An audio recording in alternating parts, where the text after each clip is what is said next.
আসসালামু আলাইকুম। আমি এখন ঢাকা গাউসিয়া আরএফএল কোম্পানির ভিতরে অবস্থিত। দেখুন আমরা এই সমস্ত গাড়িগুলো কিভাবে তৈরি করি।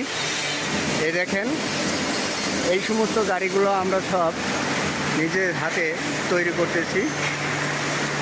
এই দেখেন, এই সমস্ত গাড়িগুলো আমরা সব তৈরি করতেছি। দেখেন, এই দেখেন, এই সমস্ত গাড়িগুলো আমরা সব নিজের হাতে তৈরি করি। অনেক কষ্টকর, অনেক। দেখুন, এই দেখুন কিভাবে আমরা এইগুলো করি। দেখেন।